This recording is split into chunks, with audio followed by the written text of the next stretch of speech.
Say his name and he appears. I believe it. Josh Murray. Welcome to a world of thrills, a world of drama, Hello, people. of capes and tights, a world where death is a revolving door.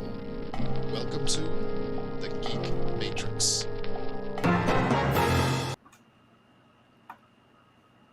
I think it's done.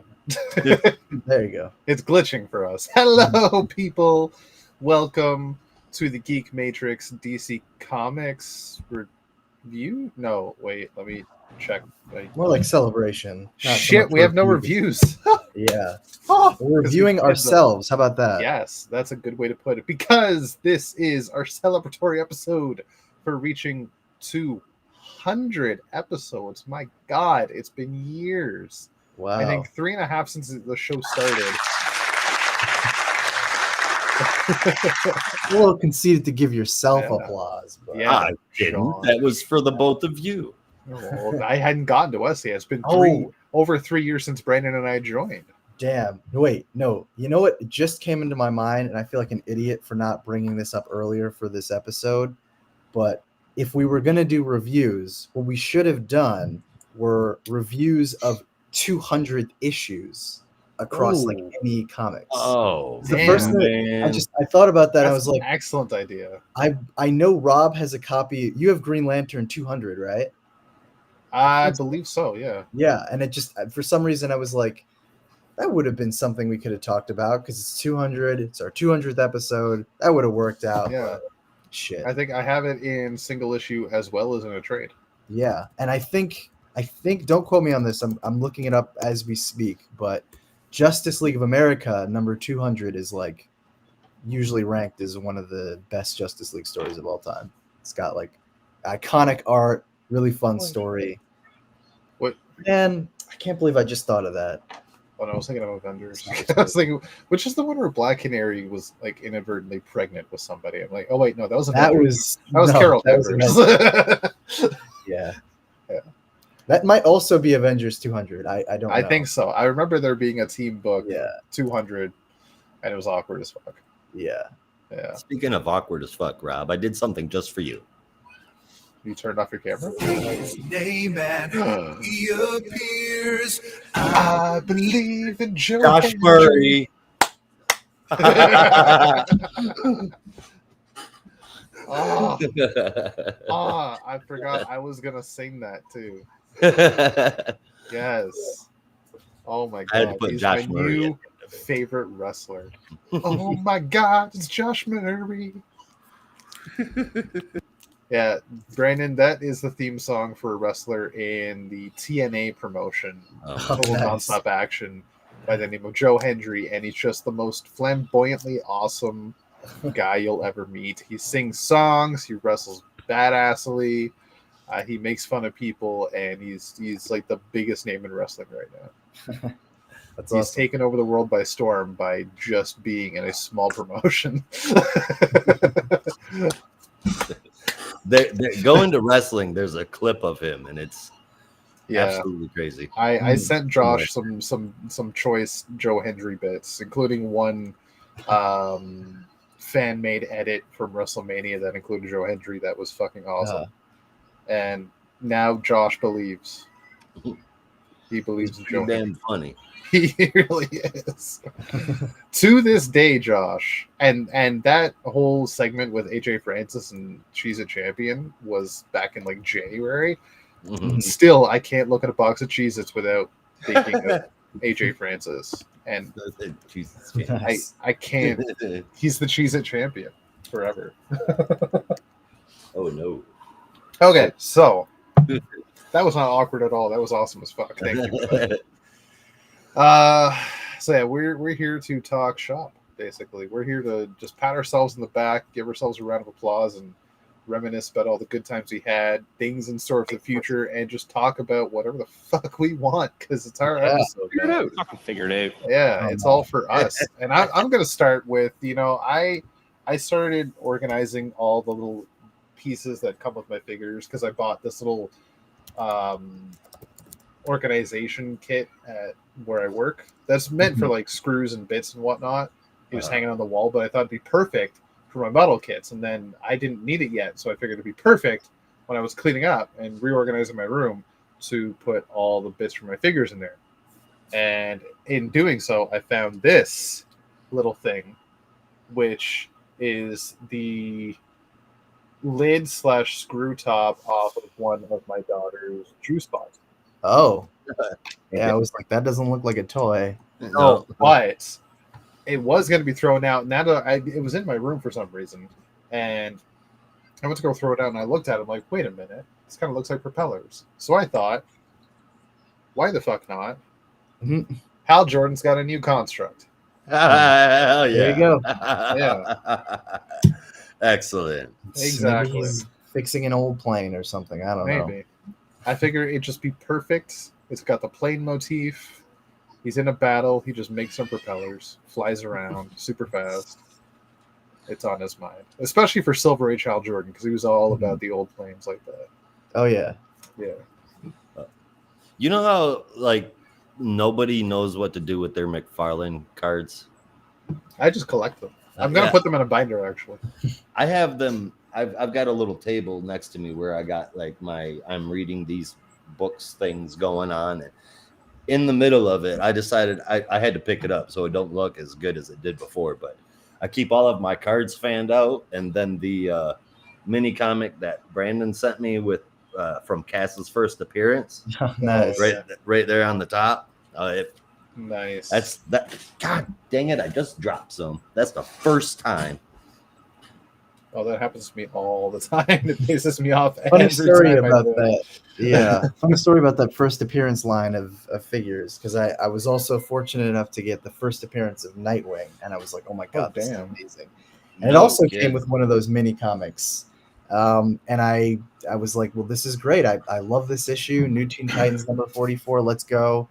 Opened up the box. I like slipped it in my back pocket or something. I was like, yeah, I'll just carry it around with me for the day. And completely forgot that I had it in my pants. Oh, so no. One day I decide, it's time for me to do my laundry. I knew you were gonna say that. Of course, I'm in the habit of not cleaning out my pants pockets before I do my laundry. It's a bad habit. So naturally, I chuck that in there without a second thought, and I open it up and I see a bunch of crumpled paper once I've finished drying it and everything. And I'm like, what the fuck is this? Like, why is it? And then I see one of the pages and I'm like, oh God. Oh Yeah. no. That's never getting replaced. That would be. Yeah. That's kind of heartbreaking, man. Well, I don't really mind so much because it's the mini comic, but if it had been the real one, I would have lost my mind. Yeah. Yeah. I think If I any had of lost us the one would I have. have over there, you would not be hearing from me right now. I would be in a very dark place. I'd be asking the obvious question: is why are you putting a comic book in your pants pocket? I don't know, man. Sometimes you just do things without thinking. Yeah. Because I hear that. mean, rolled up and in my back pocket was kind of how I carried the books I was reading when I was younger. So that was a maybe while sticking ago. half out. Like Oh, you'd notice it if it went in the washing machine. Well, it was, it Yeah. was mini. It's like they're like this big. Yeah. So I was like, fuck it, put it in my back pocket, whatever. Maybe I'll read it later on the bus if I get bored. Yeah. But yeah, no. R.I.P. My mini comic. It's done. Dude. I pre-ordered this. I did not realize, and it says it right across the top of that fucking website that you sent me. Releases in June. Yeah. Big red letters. Yeah. I went and pre-ordered it anyway, and I didn't realize that they've got to wait for the warehouse to ship it to them. Yeah. It'll probably get released at the end of June, much like that one got released at the very end of May. Then it's going to take another 8 days for it to get to me. Yeah. I want to open this fucker up so bad, but I'm not going to until the other one gets here, because the whole point of ordering another one was because I want one in pristine condition.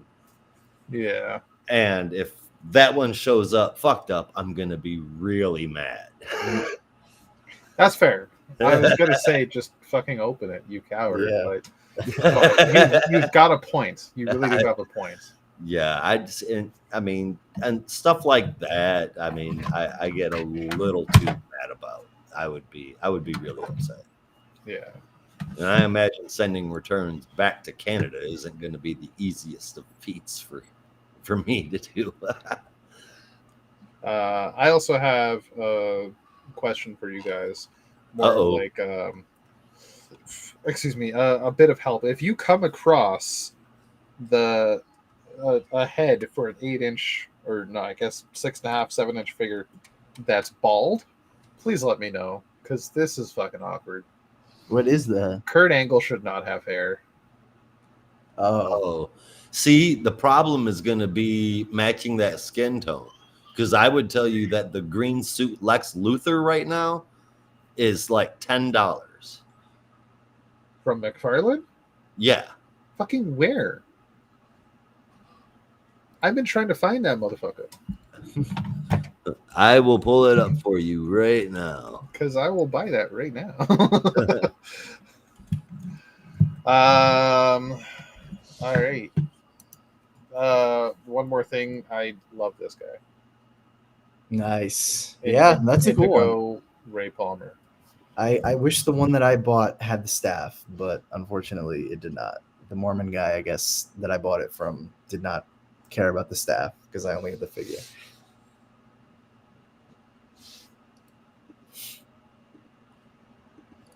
Shit. I nearly bought one that didn't have the staff either. Because I found the place I was at, it was at the anime convention. Oh, nice. And came across a table that just had dozens of totes, Uh-huh. all labeled with different, like there's just like 3 totes of wrestling figs. This is 4 Yeah. totes of DC. This is 5 totes of Marvel, etc., etc. Uh-huh. And it was just, they were all in Ziploc bags and individually priced, and it was just Yeah. whatever's in the bag. And some of them had accessories, some of them didn't. And I found Ray Palmer without the staff. I'm like, this is $5. I'm going to buy it. And then I decided to, like, before buying it, go around the corner and look at the packaged ones they had, and I found it. I'm like, oh, okay, fuck it. This is $25. I don't give a shit. It's got the Might stuff. as well. Yeah. Yeah. Yeah. Okay, Amazon.com, though. I wonder how... I'm not buying from Big Bad Toy Store anymore. The shipping is ridiculously high to Canada. It is nonsense and a half. $13.83. Oh, shit. Oh, no. Okay, I need to open this in Amazon.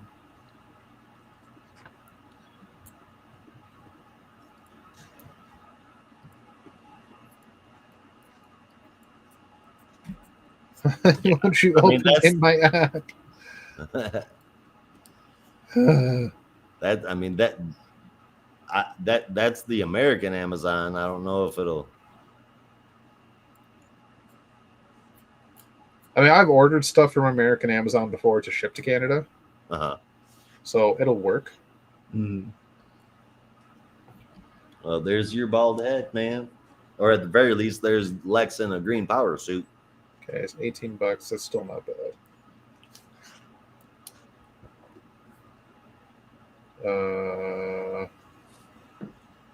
I know I picked him up for like $10. 13 and 15 aren't too much more. I will tell you, man, the value of these fucking figures, they bounce around like crazy. So get this, I'm buying it on sale in US prices, and I'm still paying around $30 for it. Oof. Yikes. After shipping and whatnot. Oof. But I guess that's fine. International shipping is no joke. Yeah, I mean, that's how much I would pretty much pay for it here anyway. Ugh. If I found it in a store, it's like $35. Yeah, see, I think I paid $12 to get it shipped from Canada to here. Standard international. All right, I got a question for you guys. When it comes to your figures, we've all been collecting for a little bit. You guys have a substantial amount more than me to choose from. But if you had to pick one, Mhm. you are forced to throw all of your figures into a fire, and you can't kill yourself to avoid it. You Oh can my only God. you can, That's you can awfully dark. only save one figure. Yeah, Which one would it be? Oh, right here. let me The pull Wog? up my pictures. Saving the Wog. It's the only Wog I have. It's the only Wog I will ever have. It is. I can It replace is. everything else. It is a gorgeous Wog. This is a beautiful Wog. Got a pretty sexy Wog there, Rob. Do I think? Ooh, that's a tough one. That felt like an Um, episode of Letterkenny for a second. Now we're talking just McFarlane, right? Right. Oh, Okay. is it just? Yeah. Oh, yeah. I was So gonna say. I said figures across, but I've only got McFarlane. So Yeah, because Yeah, no, I don't know. It's yeah. I have And a on wide that note- range. Now you're making me question things. oh, damn, Hmm. Captain Carrot. See, Rob, I'm saving Captain Carrot. I'm sorry, Wog. I love you, buddy, but gotta be Captain sacrifices Carrot. must be made. yes. Ooh, actually, no. I know which one I would save. Oh yeah. I have to because I don't think I'll ever see this figure again. This is the DC Direct New Teen Titans Robin. I have. I don't have it with me. It's in my apartment back in New York right now. But yeah, if I had to get rid of everyone, I would spare him because I I'll never see that again in my life. It was a totally miracle see to that find as one. being your answer. Yeah. Yeah. Either I that go- or the Stephanie Brown Batgirl. That one was also that was a real project. I want that spoiler. Damn it. Yo, it's Stephanie Brown Batgirl. Yeah. Like as in dressed like Batgirl? Yeah. Yeah. I didn't even know that was a figure. Oh my god. I definitely showed you guys this. I was so Well, excited. then I Yeah, forgot. DC Direct. This one. Oh my god, dude, that looks sick. Oh That is cool as shit. yeah. That's why I was late one time because I had to go downtown and pick it up. I don't blame you. I really don't. No, I don't. That's a badass looking figure. Yeah. Shit, I thought the spoiler one looked good. Mhm. I just So speaking of spoilers, I've been hearing over the past little bit about a McFarlane leak, maybe the past month or so, and I've Oh, been yeah? seeing snippets about it. Like every so often, somebody's like, "Oh yeah, this is crazy. We're getting this from the new McFarlane leak we see." And I keep asking people, "Where are people finding these leaks? Where's the leak?" I can't fucking find the leak, but I will tell you what figures I have heard about. Okay, sounds good to me. First off, I guess I'll just bury the lead right now. The Stephanie Brown spoiler. But don't we already have a McFarlane Stephanie Brown spoiler? it's a DC No. multiverse, not McFarlane. Ah, My only concern is going to be scale because the McFarlane figures are big as fuck. But I guess we'll have to wait and see. Yeah. Also, oh fuck! No, I don't remember what else it was. I think I saw Roy Harper. Ooh, Which one? Because I have the Arsenal. I think it was Red Arrow. Ooh, I would like a Red Arrow. Yeah, I would also very much like a figure of the costume they have right now in Green Arrow. Yeah, that's a pretty dope. you guys one. are gonna think I'm. Brandon might look at me funny. What's that? The Roy Harper figure that I want he's wearing sunglasses and a fucking baseball hat. Yeah, you're nuts. Yeah, no, I think that's the McFarlane one. Shut up, for real? Yeah, the backwards baseball hat and the well, I The guess one they're with the goggles. fox on it, right? You're talking Yeah. about Red Hood and the Outlaws. Well, he doesn't have Yes. glasses in that one. I do have that. It is a nice figure. I won't. It's not a bad costume. It's just the trucker hat is a little questionable. I want Black Lantern Roy Harper, but that's just me. It's too sad. Also, composite Superman from World's Finest. Interesting choice. Has been leaked. that I know that would be sick to have. of. Oh, I've been waiting see, for that okay, since Page. I want that. I want that figure. I just want it to look good. He's wearing a trucker hat. It's never going to look good. It's his face and his glasses that I can't get behind. And shut up. I loved Red Hood and the Outlaws. Okay. I Which- did too in which- That Which series- costume are you talking about? Are you talking about this one, Mhm. or are you talking about this one? Well, that's the one I want. I Okay. can't really see it too good, but I want the trucker cat facing Yeah, forward. For sure. that's.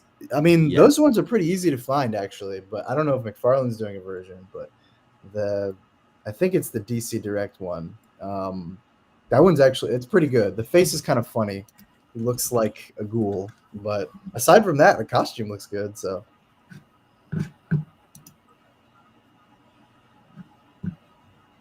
Well, I see a DC Direct Red Arrow one that's pretty sick. it's. I think they have him listed as Arsenal. I don't know how well you can see. I can Arsenal. also send it to you. Okay. Arsenal. Yeah. Oh, hell yeah. Look at that. That's exactly what I'm looking for. Yep. Why, thank you, kind sir.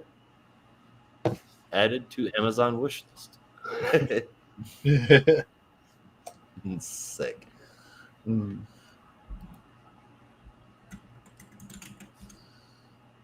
If I had to pick one, I would have to pick Cass, just because that was one that I never in a million years ever thought I would ever get my hands on. Which cast? The cat, The one the one Brandon that I've sent you? got. Yeah, it's Oh, the I only thought one. you. I thought you had the McFarlane one too. I wanted it. I did. I wanted it. I wanted that because. Oh, whoops! What? Shit. The shit. I use my number pad and it's hooked up to the damn soundboard. My bad. Mm. Tiny. Okay. DC Direct. I got it. I have to add it to it right now or else I will forget. DC Direct Arsenal.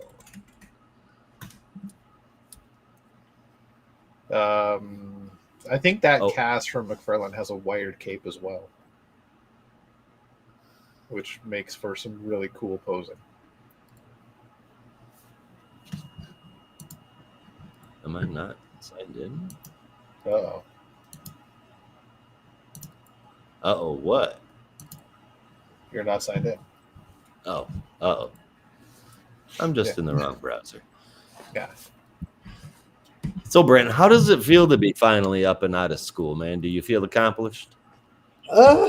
Yeah, I'm glad to be done, but now it's just the tricky matter of finding a job. So that's gonna be my plan for the rest of the summer, and maybe a little bit of traveling here and there. But yeah, it's good. It's good to be done. I feel like I've really finished up strong, I think. So I'm happy about Good. that. What That is- what kind of job are you looking for now? Yeah. Well, that I'm still trying to figure out.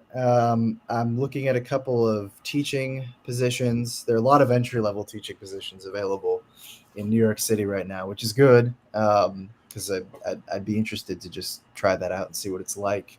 Yeah.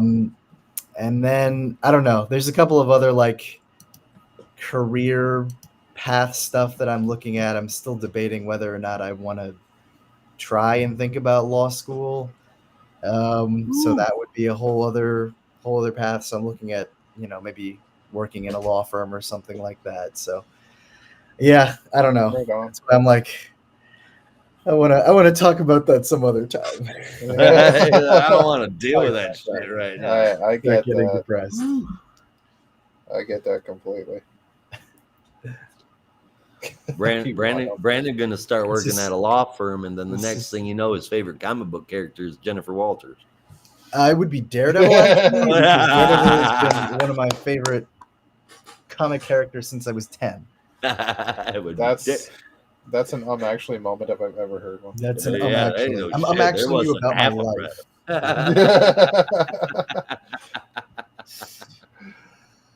Oh, Yeah. All right. So, in true Rob Argyle fashion, I had a few discussion topics for us for today. But in all the excitement and hubbub about us getting back together and congratulating Brandon and talking about the action figures, I forgot every single one. I just posted. I mean, I don't know. It's hard to remember 200 issues because it feels like such a fucking Yeah. long number. But just for fun, I posted 200 issues that I can remember that I know off the top of my head that are ones that are personal favorites of mine. So viewers and also you two, you gentlemen, if you have any favorite 200 issues, please feel free to So throw them out there.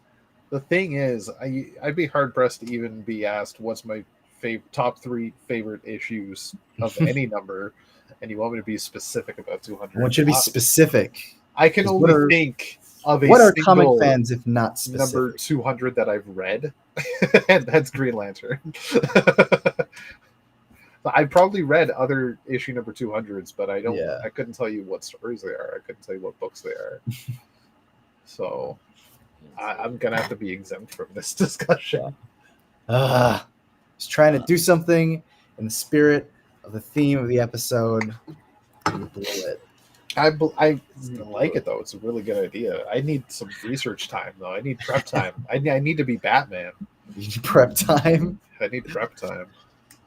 But I can talk about Green Lantern number 200. My personal opinion on it. Very interesting. Very changing the status quo of the entire line and set the stage for what became the Green Lantern Corps going forward. But that entire fucking plot kind of got left behind and completely ignored by the 90s and never got brought up again. And I'm kind of curious what the hell happened. I think I had that issue at one point, and then I got rid of it. I don't know why. Oh, really? Yeah. So I don't really remember too much about it. I vaguely remember there was some like Crisis on Infinite Earths aftermath stuff. Yeah, it was part of the whole Crisis storyline, and where the Crisis storyline was part of, it was John and Kat being whisked away as part of the whole COIE team, and also dealt with Guy being quote unquote inducted into the Corps by the Guardians to do something, like be a replacement, and Hal had given up his ring and he was trying to help out shit, and Guy, I don't remember what the hell his mission was, but basically he rounded up all of Hal's greatest enemies and they went into Cord.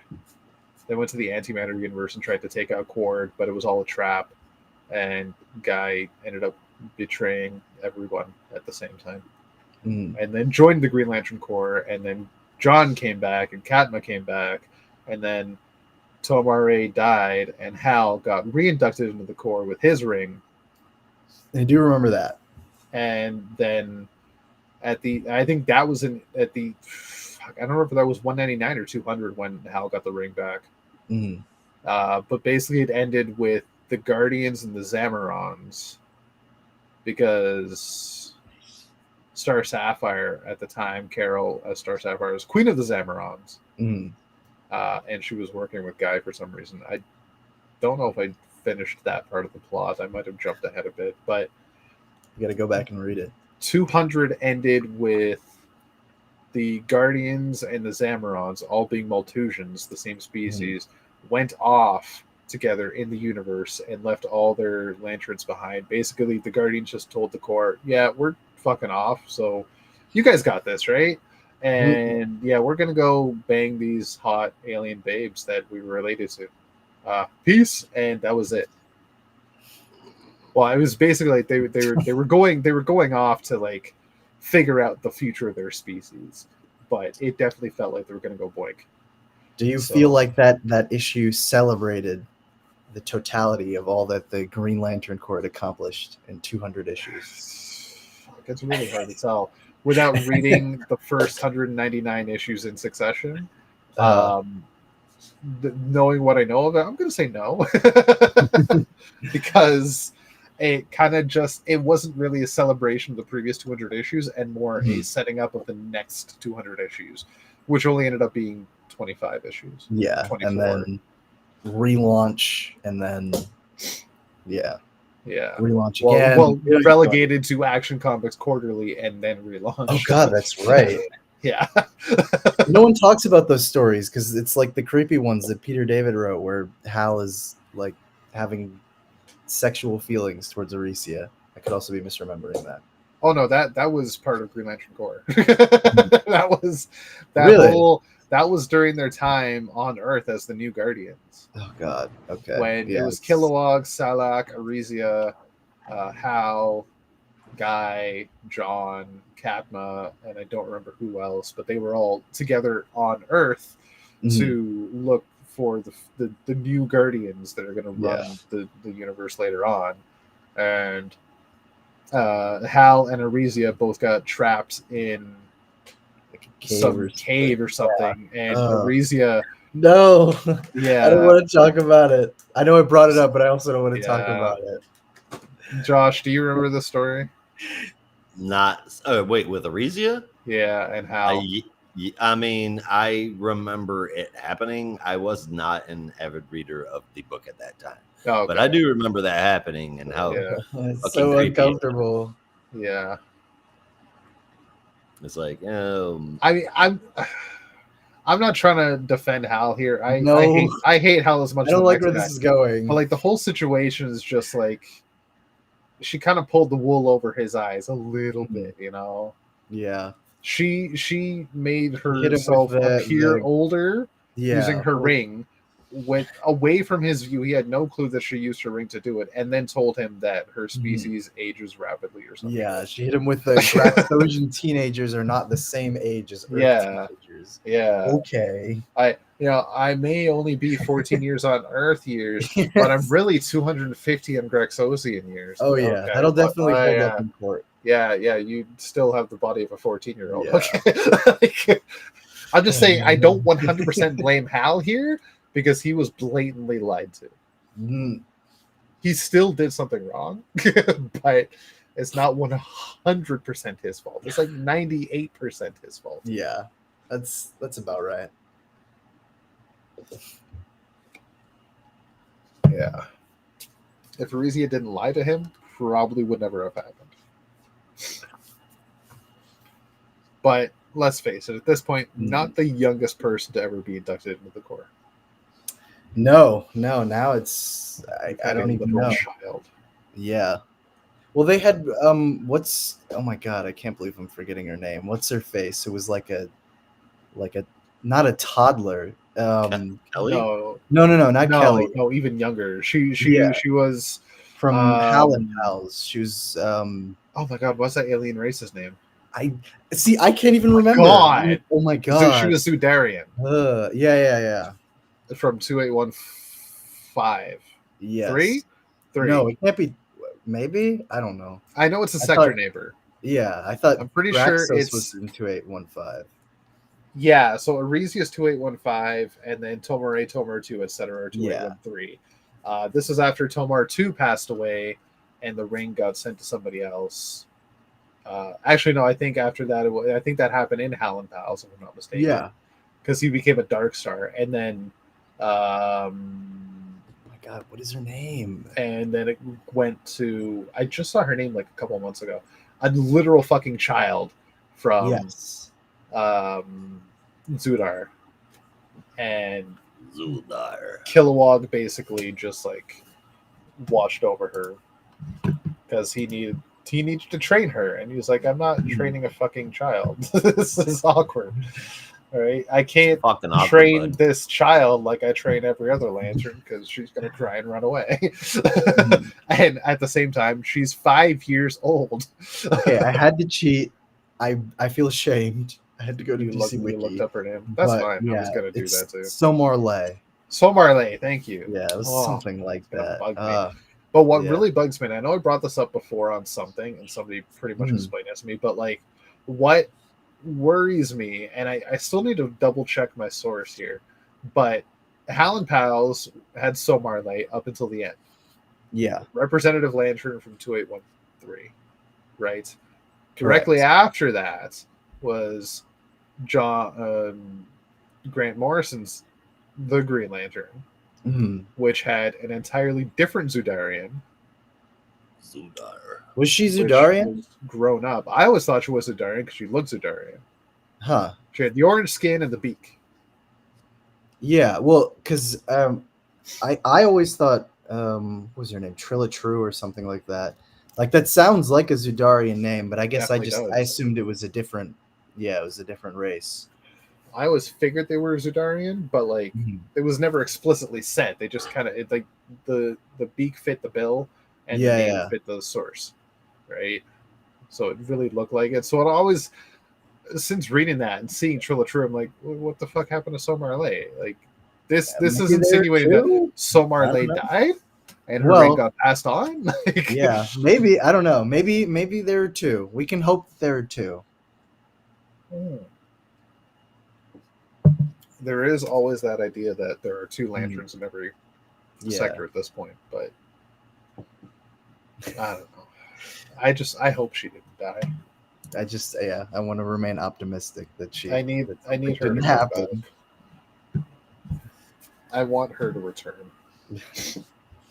Well, you got to She was make that adorable. happen when you Yeah. start writing Green Lantern in 10 years. The core has been decimated like 15 times since Hal and Pals. Like, it's, But they've been resurrected. she's like not twice, there so anymore. it's fine. You saw all the lanterns in fucking Dark Crisis on Infinite Earths. I'm sure Yeah. she's there somewhere. I hope so. You don't need to explain this stuff. You can just make it happen. Speed Force. It got explained. Exactly. yeah. Yeah, Speed Force, Source Wall, that sort of thing. Exactly. She's with the emotional spectrum now. Yeah. Anyway, Oh, that's my two. Brandon, you and me have for our top three one that's similar. I saw what you listed in Discord. Oh. Justice League of America number 200. Oh my God. Uh, Yes. That part Like, where literally Superman punched Hawkman had out in to- space. Had to damn. pull it out. My horribly beaten up copy that I got for like $2. The weird ass Justice League team that was a part of it. I am not going to remember everybody, but I know there was Firestorm, Black Canary, Hawkman. Firestorm weird. You should Well, leave. not Get out of here. Firestorm is weird. Just an odd collection for the Justice League. I think Firestorm. Definitely B team. Firestorm should be back on the Justice League. I agreed so too. Yeah. And did you guys know this is trailing off, but I just read an article here within the last couple of days talking about how Firestorm was originally personality wise supposed to be like DC's answer to Spider-Man. Yes, Yes. which is not surprising. That's Teenage interesting. character. Yeah, Supposed to be relatable.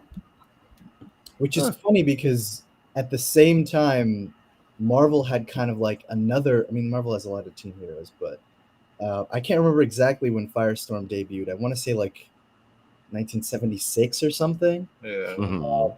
But within maybe a year or two, Marvel debuted yet another teen hero. Oh my God, why am I forgetting his fucking? I'm off my game today. Anyway, I was just what I was gonna say was DC debuted Firestorm, and within like 2 years, Marvel did basically. I want to say their version of Firestorm, but not really, because I mean they kind of already had Spider-Man. But yeah, within 2 years they had Nova. I think Nova was like 1978. I can't remember exactly. Yeah. Nova wasn't the. Yeah, it was in the late 70s for sure. Yeah. I gave you my second place first for some reason. My third place is going to be Fantastic Four number 200 because that's when Dr. Doom gets unmasked, I think. Yeah. I thought that was pretty neat. My second place is going to be JLA 200, and then my first place is actually going to be a Marvel comic, Amazing Spider-Man 200. Damn. I was trying to look that one up. Which issue is that? That's the one So where it's he number 200. finally catches Uncle Ben. Oh, Uncle Ben's wow, killer. yeah. Oh, okay. Yeah, no, I honestly haven't even read that one. You didn't read the one where he catches Uncle I Ben's didn't killer? read the one where he catches Uncle Ben. Now, Oh my Chris- god! Well, Uncle Ben's killer, but Catcher's Uncle Ben. you don't want to know what he was doing with Aunt Jemima. Oh God. Stop it, Rob. There's something wrong with you. Fuck you. those are my top three though, and that took some googling to remember what ones were, but those. Yeah. I'm trying to think of it. You wrote Flash 200 from 2002, and I'm completely blanking on what happened. That is the last issue of Blitz, which is the arc Yes. where Hunter Zolomon first becomes Zoom, and is one of the best written and also most heartbreaking issues of any Flash series ever. Yes, now that you mention it, that would also be in my list of Yeah. books that I've read that are number 200, because I don't know if I can rank them, but that is, I 100% agree, heartbreaking, traumatic, and an experience. Also, oh my god, that ending. Spoilers for a comic that's almost as old as I am. Yeah, 20 years old. That ending where Barry comes into the future in the cosmic treadmill and gives Wally the little talk is perfection. So, all right. So I know what Justice League of America is. That was your third place. You reminded me what Flash 200 was. What happened in Spectacular Spider-Man number 200? Ooh, that is the death of Harry Osborn. Where damn, that's a Harry, good issue too. Yeah, Harry becomes Green Goblin. Well, again. And yeah, goes after Mary Jane, and it really the whole issue is just about the relationship between Pete and Harry, and that's another heartbreaking. I guess all my issues are heartbreaking ones. What can I say except for Justice League 200? But yeah, that's best issue in the J.M. DeMatteis Spectacular Spider-Man run. Also, just a great issue in itself. If you guys had to pick. Okay, I'm not sure how to phrase this because the vernacular gets a little particular, but I don't want to say run because that pertains to just one writer's go at something. So let's use span. Okay. Which where this is going? Which book, which title do you think has had the greatest span of books altogether? Like the greatest from this issue to this issue, it was just way bigger than you should have expected, and it was just really good stuff. That's such a good question. One writer? No. Respect. No, like for me, yeah, like just right off the bat. Now I said number 200 of Amazing Spider-Man. Yeah. I would say, having not read all of them, but I remember reading them as younger and reading some again as I got older. The first 200 issues of Amazing Spider-Man. I'm surprised. I thought you would have said X-Men, being the X-Men guy. Yeah. I do, but it got so convoluted. Like it got too much for me to focus on. Maybe that was because of my untreated ADHD. But it was too much.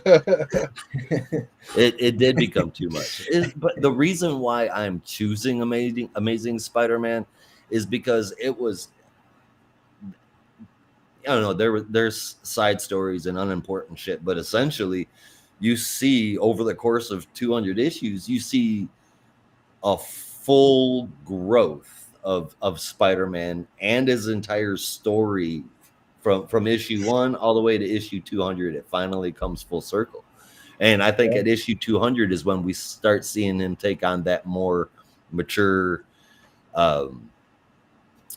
adult, like, or trying to be an adult kind of. Well, in the span of those 200 issues, I think like Pete graduated high school and is in college, but he still is kind of immature. No, my point is like I'm supporting your point, which is across 200 issues. That's a lot of growth. Yeah. Yeah, I got to think about that. That's a really good question. Well, I don't think I'd have anything that could beat 200 issues with Spider. Well, I mean, that's just mine. I'm not, what's Yeah. your personal Ooh. deal there? Uh, Like somebody out there might think the first 27 issues of Detective Comics are, I mean, Yeah, everything before Batman existed. oh man. Like I will say, having not even finished all of it, but I could even say, fuck, the first. I don't even know where it ends. When was the last issue of Mark Waid's JLA? Like that whole run of JLA where like Grant Morrison and Mark Waid were taking turns. That's till like It was like 56 or something like that. No, it's a little later than that. I think it's A little later. 60 something, because that went on for a while though, didn't it? Well, Grant Morrison wrote 40 issues, sort of, and then Mark Waid takes over, and he writes until I can't remember the exact number, but at least until Joe Kelly takes over with Doug Mackey, and then that's a little run for a while, and then I think the title just kind of petered out until it died, but died until it was relaunched. But yeah, the first, like, let's say 55 issues is Morrison and Mark Waid. Yeah, that's a decent group of books, man. Yeah. And I can't say that they're honestly going back and rereading some Howlin' Pals and going through and thinking about every story in there. I don't think there is a bad one. And you don't think there's a bad story in all of Howlin' Pals? I don't think so. I'm not picking a fight here because not bad. Okay, not bad, I was gonna say because I never read the series. Yeah, you might actually enjoy the fuck out of it. Whenever you guys are talking about Howlin' Pals, like when you first brought up Howlin' Pals, and this is horrible for somebody as old as me that's a DC fan, but I had to Google the shit because I thought y'all were giving it a nickname. we were. It's like, so it is a nickname. The first series of Green Lantern Corps. The full title is Hal Jordan and the Green Lantern Corps, which I think universally everyone was like, that is the clunkiest, most awkward title ever. Yes. So I don't know who started it. I just remember back when I started using the DC Comics subreddit, everyone just abbreviated it as Howlin' Pals, and it just became accepted. Yeah. All right. Which it really was the perfect nickname. Yeah. No, I agree. I mean, it basically was Hal and Pals. So, yeah. Like there's some iconic Green Lantern moments throughout that series. Yeah. I think the only weak point is maybe the Dark Star story, and that's the last arc. Interesting. That's the one where I was like, oh man, okay, we're getting back to business. Because for me, it was like everything up until the end of what was I don't remember the name of the arc, but it was the one where the Yellow and Green Lanterns fractured. It might have just been called Fracture. Everything up until that story, and including that story, great. All the stuff in between that and the Dark Stars Rising, I don't know. It was kind of hit or miss for me. Well, you had the Howlin' Pals and Superman pseudo crossover with Sinestro and Parallax. Yeah, which was right. Interesting. That was an interesting story. It was 2 issues in each. They weren't like one conjoined story, but they came out at the same time, and they were definitely connected. There's the New God story, which, to be honest, I don't really remember all that well. What, Godhead? No, not Godhead.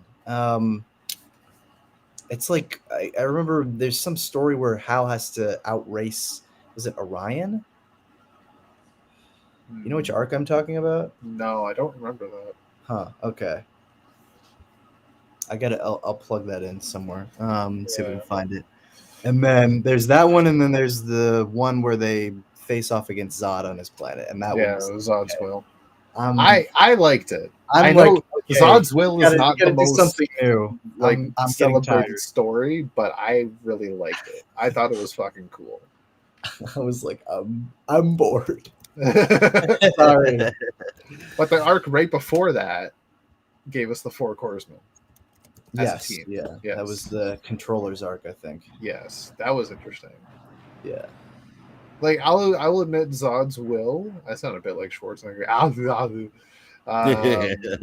I will admit that Zod's will is starting to show a little bit of a decline in story quality, but I still think it's good.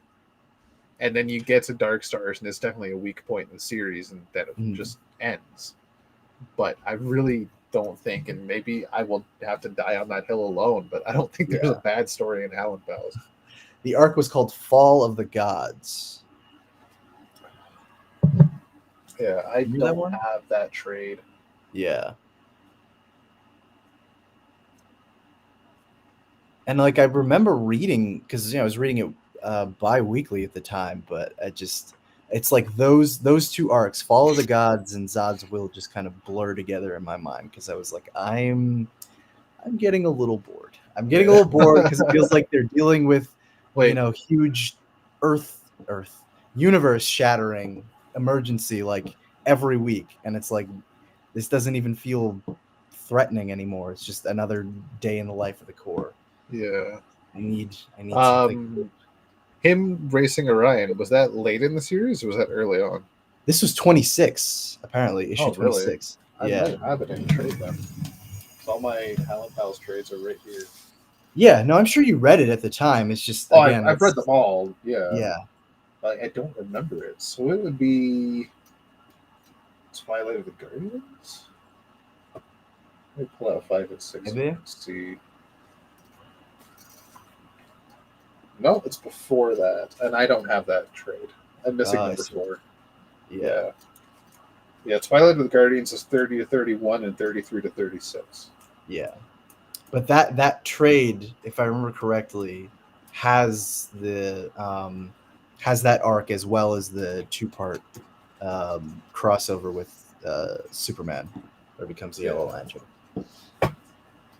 Yeah, which honestly, I thought I did have that trade. Now that I think about it, because I could have sworn I had that volume with the Superman story. Second place is the first 162 issues of Fable. As a side note, there's only 162 issues of Fable. Yeah, you can even remember all 162 issues of Fables. I couldn't tell you that I remember all 162 issues of Fables, but if you go through and read it, man, that's a hell of a fucking story. Oh God, yeah. I have so many other books that are still backlogged that I haven't even started yet. So Fables is maybe one day, one of those days. Pick up the first 12 and read them. Okay, to answer your question, I mean, I don't know. It feels like I have two what's new? I have multiple answers for your question. But if I had to go with just one, it would probably be the original New Teen Titans from 1980. That book is very special. That series, like the first, I'd say the first 50 issues. The first 50 issues really is a complete story. Because the 50th issue is the unfortunate wedding of Donna Troy and Terry Long that people like to pretend never happened. But for the sake of Donna's character arc and really the character arc of most of the Titans, it feels like it could have been a decisive end. And if they just stopped there, and I mean they did relaunch the book a few issues later, but if they just stopped there, the issue would have been complete. Most of the stuff was resolved by that point. So you didn't like all the stuff that led up to that? Fall of the Titans? Not particularly. No, no. It's not an arc that I like very much. The art is good. I don't know. Also, that's the arc where Jericho turns evil. I don't like that. I like Jericho when he's good. I don't like Jericho when he's evil. Jericho should make a comeback. Did Jericho? No, I'm tripping. I don't think Jericho had a story in Pride. Did he? I don't remember ever seeing the issue. I think that maybe it was just a pinup. I can't remember. Oh, like in the 2024? Yeah, in the 2024. I haven't finished it yet, so I'm not sure. Yeah, I don't know what Jericho's up to right now. Deathstroke's kids need to get together. Just be good guys. Well, that was sort of Christopher Priest's Deathstroke, and it was like the best part was like when all the Wilson children get together and they're severely damaged. It's good stuff. Yeah, and then Exactly what you would expect from Priest. Deathstroke like sleeps with Jericho's fiance, and yeah, that book was great, but yeah, had some very tough character moments. some choice plot moments. Yeah. What are you looking at, Rob? Browsing Amazon. Browsing Amazon. Well, because you sent me the link to that thing. I'm just seeing what else is on sale. Ooh, what else can I get my hands on? Oh, But buddy, you need to doesn't look like just. there's anything. Ooh. I hope that wasn't health related. Superboy Prime. Superboy Prime. Superboy Prime's been on there for a minute, man. It's on sale. It usually is. That's what I mean. Not on sale enough though. That's one figure that's on my list. Superboy Prime. Yeah.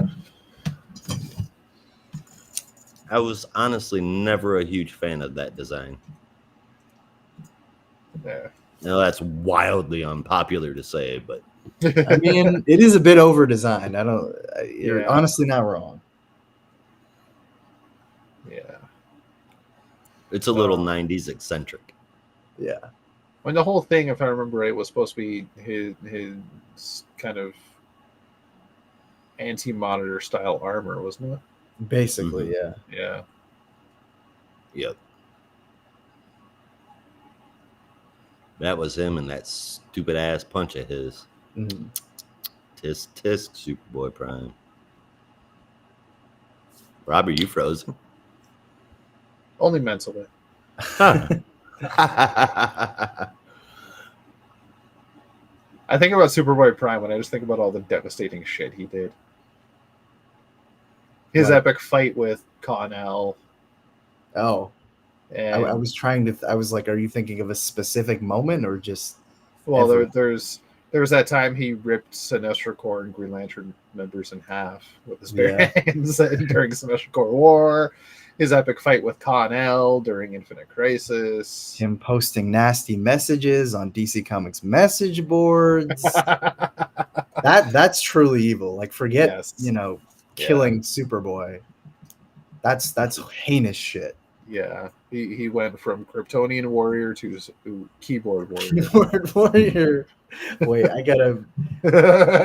Super Josh, Troll I don't know if you Prime. remember this, but I gotta just. You don't even need the full context. You just need the panel. It's hilarious. Yeah, I think. And it the was funny Reddit, thing is, too. like, I was not online at the time, but apparently those message boards were like real. Like, you could go and find them, and there was someone pretending to be Superboy Prime and posting on the real life DC Comics message boards. Oh no. Yeah.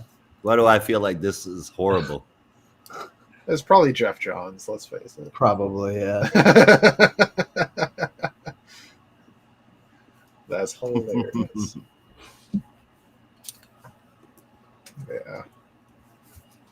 Oh my god! Screenshot. This is great. Let's investigate.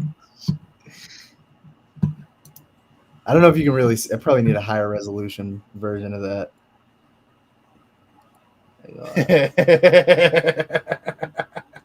Yeah. I always survive. If you can't read the I'm zooming. me. Holy fuck. that was horrifying. Balls. My bad.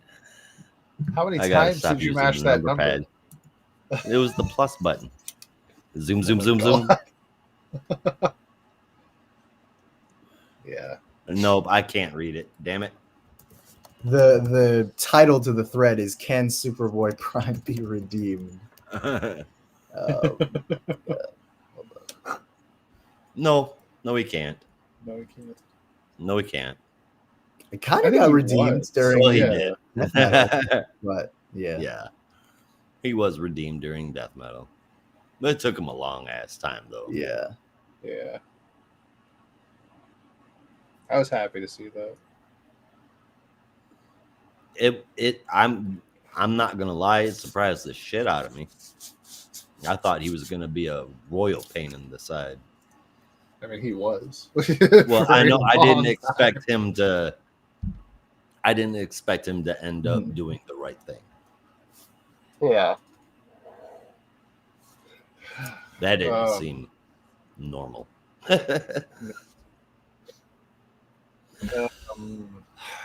Okay. Here's a Hold question. on. Before we go there, we need to get together and do something. We need to recruit people on the internet. There needs to be a standardized definition of megafig. What? Megafig. Megafig. Yes. I Okay. have a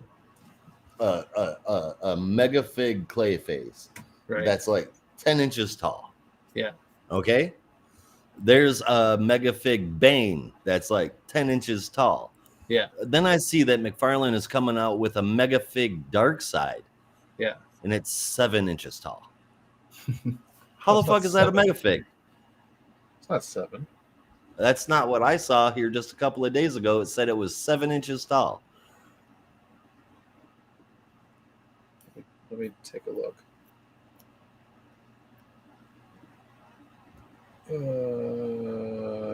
Okay.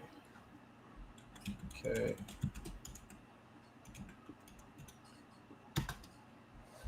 Where did you see it said 7 inches?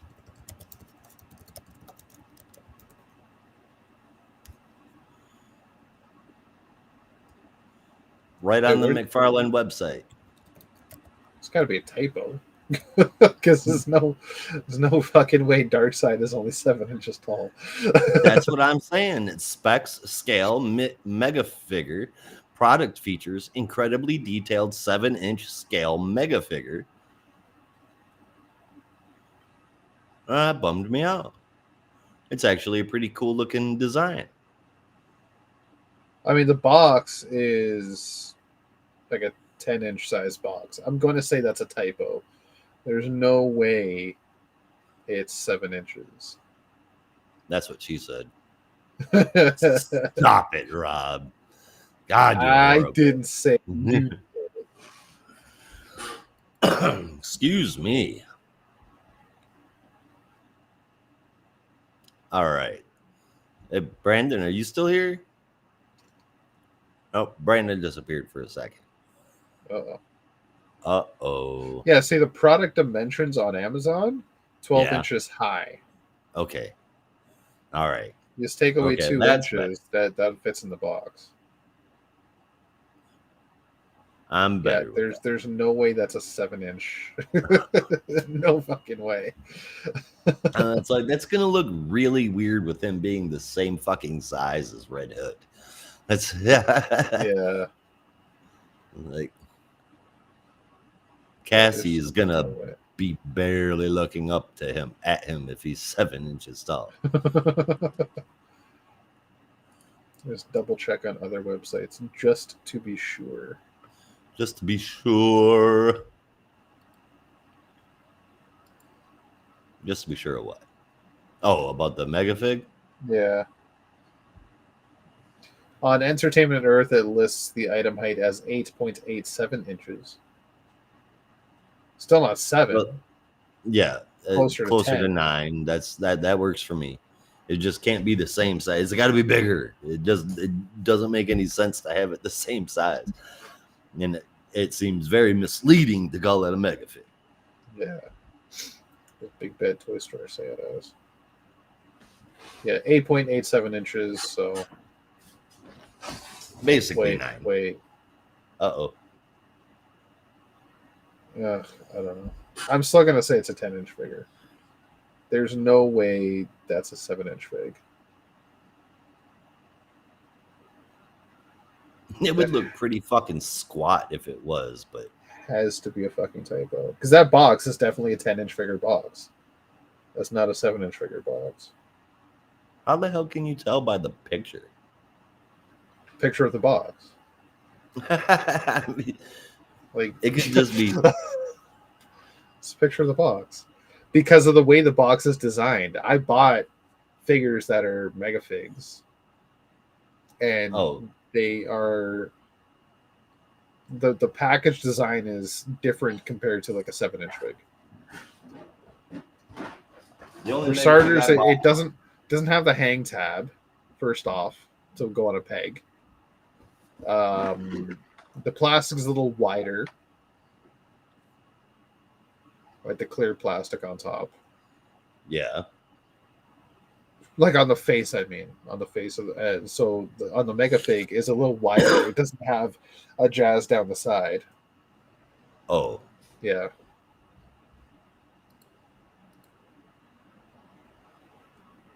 Yeah, this is definitely a mega fig. All right, I see what you're saying. Yeah, like the package design is very much different. I've only gotten the one mega fig, and it was in that 3-pack, and yeah, it came in this box. Like, yeah, there's no window. Yeah, you can't really tell based off of that. But like my Mongol, the Mongol I have, that's definitely a mega fig. That was the exact same box as Darkseid. Right on, right on. Well, I'm really wanting to know. There we are. All right, I was gonna say I really want to know what the question is that you were gonna ask. Brandon's not back yet, but he's back. All right, I'm here. Perfect timing.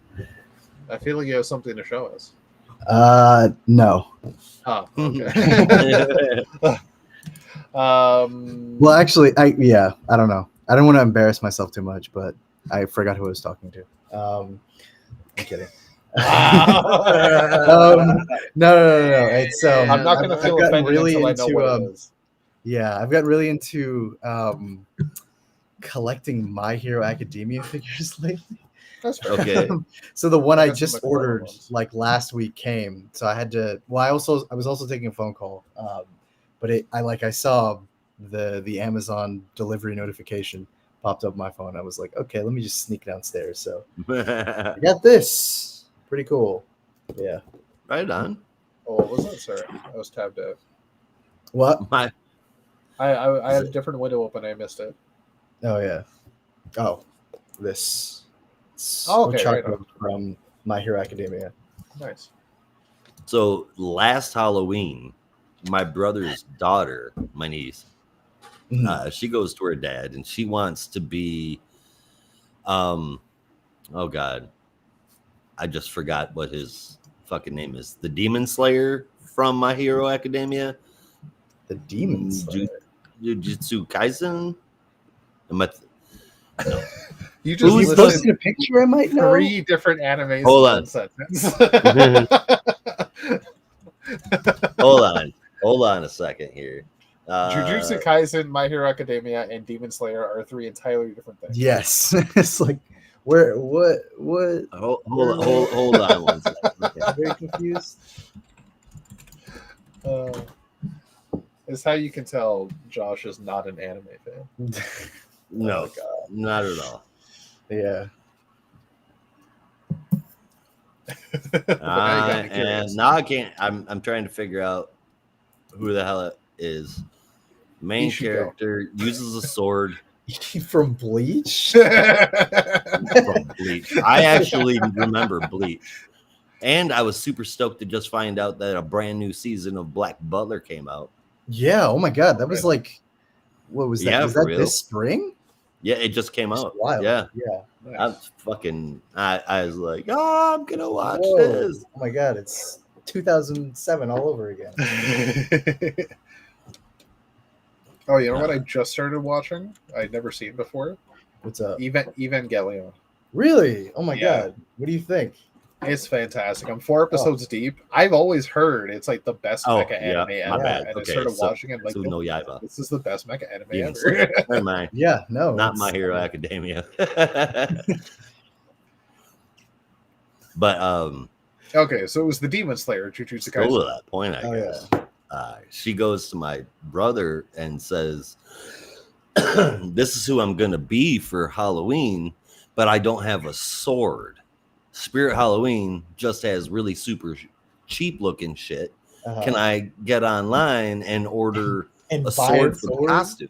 Oh my God. And he's like, yeah, sure, go ahead. Just, don't spend too much. She's Holy like, all right, well, I got the cheapest one. Yep. It was $175. $200. Yeah, Yeah. yeah, that sounds Yeah. about right. Swords are pricey. It's a Yeah, I real was fucking like, oh sword, my I God. imagine. Like Yeah. metal. Yeah. Yep. Oh yeah, yeah. You gotta Yep. get those foam swords. They're like $20. Yeah, well, no, what he's got to do is get some brains when he's got a 16-year-old kid. Yeah, don't that's don't also hand them Amazon. Don't Yeah, hand no, them Amazon. that's Yeah. like throwing away money. It literally is throwing away money. Yeah. I have notifications. I got my kids' debit cards, okay? Uh-huh. They know when they have money and when they don't. Oh yeah. And Dash, my youngest, will still get into his games and try to buy virtual currency my just to see if he's got it. I'm like, no, God. don't do it. You I'll need get to a teach him about the notification on his- skins of microtransactions. Tell me about it. Yeah. I'll get the notification on my phone that says Oh. transaction declined for $4.99. Oh, I'm like, what is he playing? I'm curious. okay, so he plays a lot of games on Roblox. Oh. He plays Fortnite when some of his friends are playing, but he won't. Uh-huh. He doesn't really play it otherwise. And he plays Gorilla Tag Oh yeah. on Nice. VR, and Gorilla Tag is probably easily his favorite. Up until we got the MetaQuest, though, Yeah. like if we let him, we could just say go ahead and play Roblox. Mhm. We could come back 4 days later, and he would still be sitting at that laptop. Josh, did you Yeah. ever get into Roblox? Because I never No. did. I just No. I couldn't. I don't know why. There's so many people like in my age range who really got into the Roblox thing, and it was never for me. I don't know why. I feel so weird. I don't Very think you're weird. sandboxy. It's very sandboxy. Yeah. It's filled with people who are just there to fuck off. Yeah. A lot of it, I'm like, a lot of it, I don't understand why. Okay, so it's like there's all these different fucking versions, and some of the skins that you can get only work with certain versions. I've watched my kids buy shit Yeah. to put on some of their characters and then not be able to use it on their fucking character because of some kind of variation in version in order to play one kind of game. I'm like, what kind of this is ridiculous. Oh my God. That's too much for me, man. Yeah. I was losing my fucking mind on my wrestling game when I couldn't get my video editor to work. It's like that's one problem. That shit didn't cost me money. I'll stick with my Zelda. Thank you very much. That's something I know. That's something I can understand. I can get my head around that. Speaking of that wrestling game, Brandon, you have got to see Superboy. Oh, Yes. yeah. I didn't realize you guys had done new skins. Yeah, there's Superboy. Did an entrance for him, and he looks fucking great. I redid Batwoman. Connor Kent Superboy? Yeah. Yeah. Oh, Ni- yeah, 90s. 90s. Oh yeah, I gotta see this. Yeah. Josh found it on the not the marketplace, the online Yeah. service, and we tried it out the other day with Isaiah, and we were blown away by how Like- good it looked. Oh, Yeah, I gotta see for this. sure. All right, I will load this up then.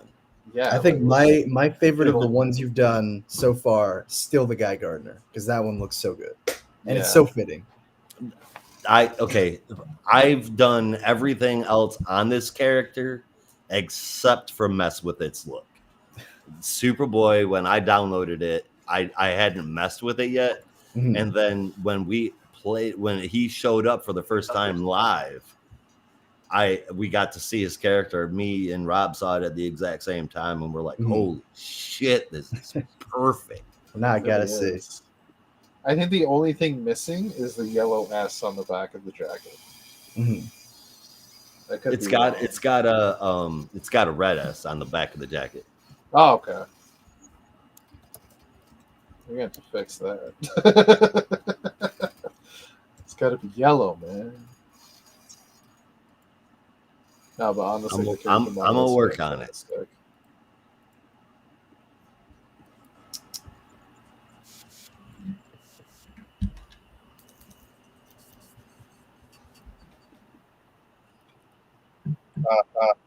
Well, while we're in this period of waiting, Can you guys hear the audio?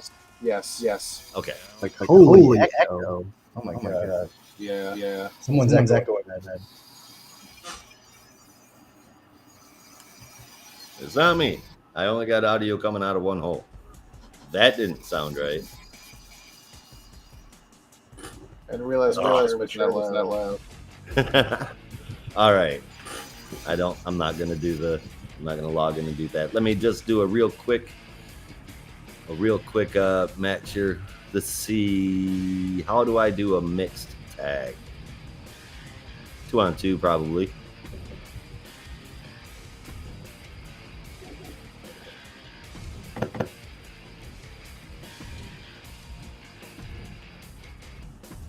All right. We'll put Superboy. That's who we're going for.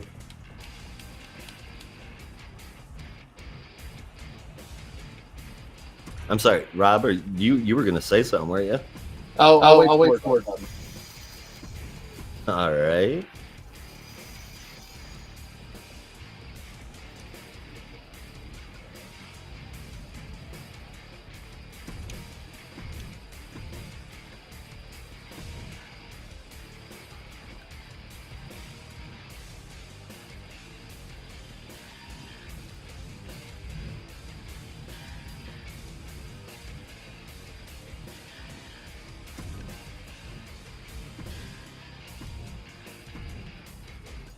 And who should I put up here? Oh, okay. All right. All of these have been recently tweaked. The Beast Boy? Yeah, I changed. Yeah. The Beast Boy looks like, I can't even remember his name. He looks like one of the gay dads Modern Family. Yeah. Oh my God. He looks like the one with red hair, right? Yeah. He does. Oh my God. Now I see it. No, that sure is taking a second to load up.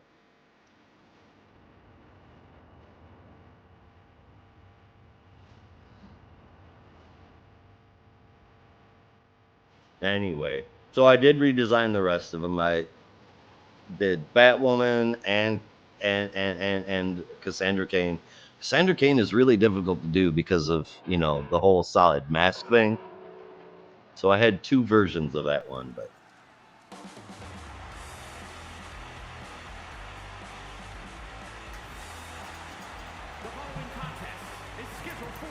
okay, just updated the looks for her and her moveset. Right on. Ever since I took my spot here at the commentary table, I have wanted to call this match. And it calls her Catherine Kane, but I feel like that's close enough.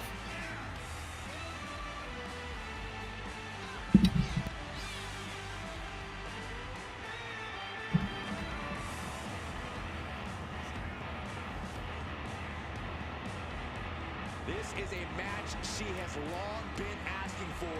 She is more than ready to compete tonight. I need to do her video in pyro yet.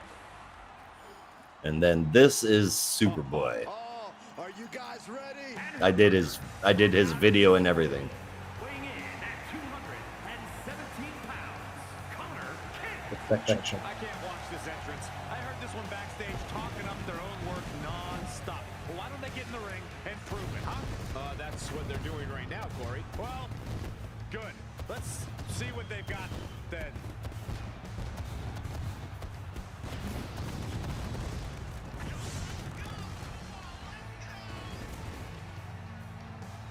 We'll zoom out already. Look, he's got the side panel, or what do you call it? The fanny holster.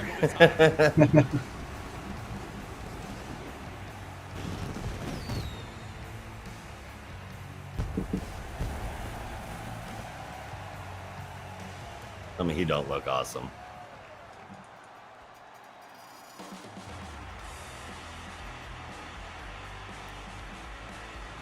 And from New York, Oh, I picked the wrong one, but that's I was gonna show the other one, but Costume. Which costume that's supposed to be? I didn't design that one. I meant to choose it on the other one. This is what it was like when I designed it or when I downloaded it. There was this one and then another one with just that with a domino mask on, and then another one that was like super creepy. It was like all black. Rob, do you remember that one? The original Cassandra Cain. It was unsettling to look at.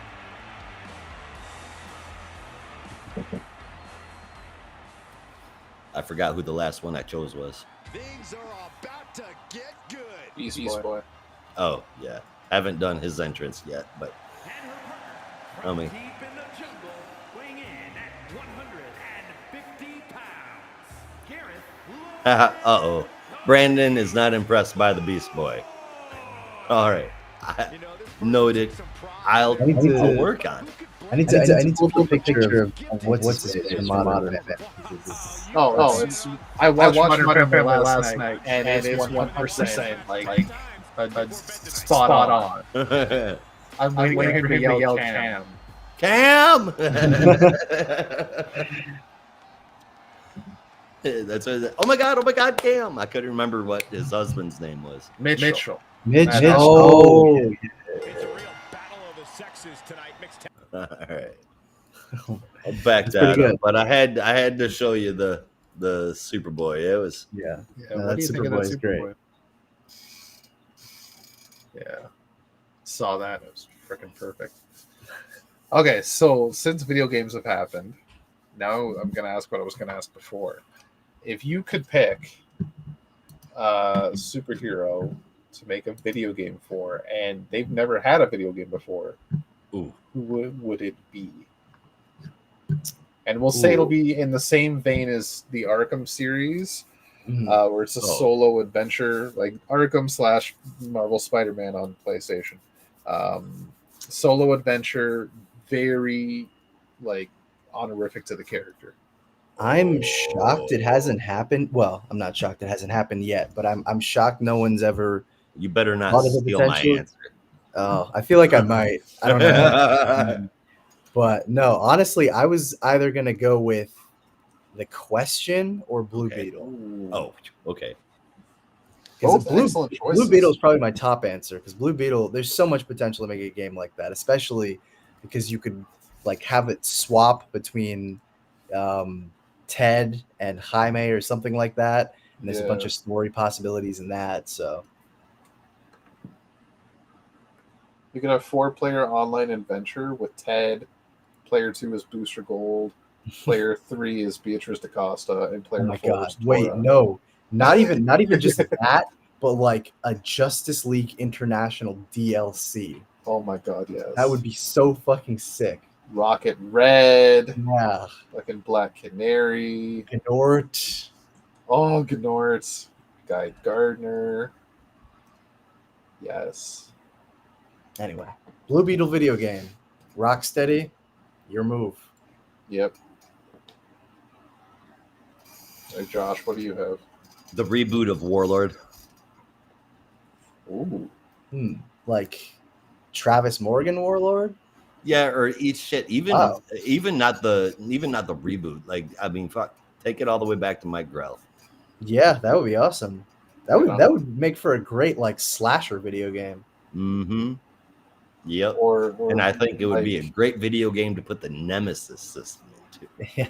Even like Skyrim inspired. Yeah. Or Shadows of Mordor or something like that. Yeah. I'd play the shit out of that. Hell yeah. I'm telling you, man, I'm looking forward to that Wonder Woman game that's coming out. Yeah. There's a Wonder Woman game that's coming out. It's definitely next gen. You'll need a high-end PC or a brand new console to play it. But it's supposed to be like a solo adventure game. And it's got what they call the Nemesis system in it. Are you familiar with that, Brandon? No. Okay, so the Nemesis system, you played video games before. Like, you go through, you find you find that group of bad guys, right? You kill them all, and you move on, and you find another group of bad guys. You die, you go back. The exact same thing happens, right? Mhm. Well, in Nemesis, if you walk up to that group of bad guys and like one of them gets away, Mhm. if you run into that motherfucker later, he's gonna remember who you were. Oh, interesting. Huh. You can they basically react through memory, if I'm understanding it correctly. Your interactions, if you help out a certain faction or tribe or whatever of people, certain group of people, they'll remember that you did that. If you attack a certain group of people, they're going to remember that. So And that you're hoping the Wonder Woman game has that system, or it already does? the Wonder Woman game will have that system. Oh, yeah, that's cool. One or two, I want to say two of the Lord of the Rings video games had that system. Those are the Nice. only three that I'm aware of. But I think in a game like Warlord, I feel like that would be pretty cool too. I would have said Conan, but Conan's got so many video games out. I just don't think it's ever been done right. Conan can have another video game. It's okay. Have you ever played Exiles? I haven't actually. It is a very cool game in theory. That's not encouraging. It's when you get on, it's a very daunting game. It takes a very long time. It's soul crushing. So you get in and you're like, let me take a look at some mods, right? Make gameplay a little easier. I'll have my followers get under my sway a little easier, and then you start looking in the mods, and 99% of them were to remove clothing.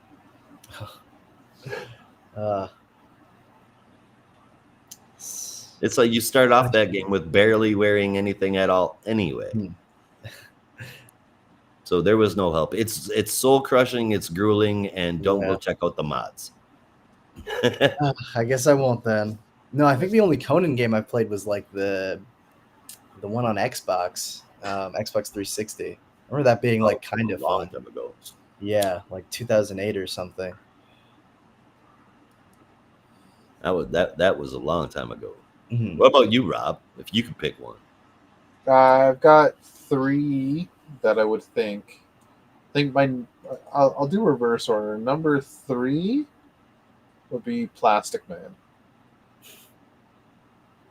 Okay. As maybe a detective type story. Yeah. Number 2 would be Aquaman. So that could be very open world. Number 1 though.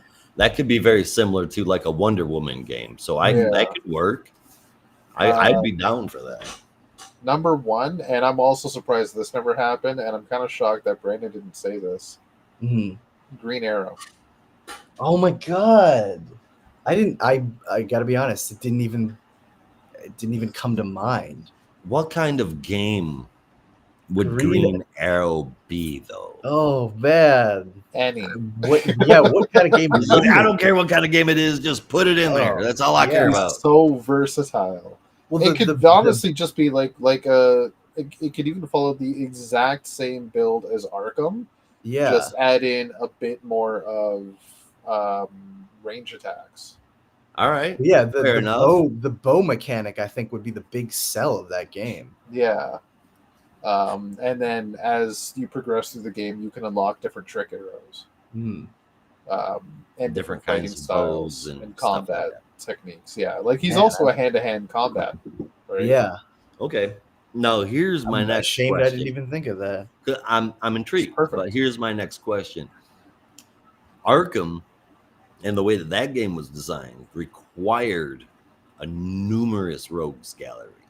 Yes. Now, like, if you had to pick a handful of people that would stand in the way of Green Arrow doing whatever it is he needs to do in this Arkham game, who would those rogues be? You got a few.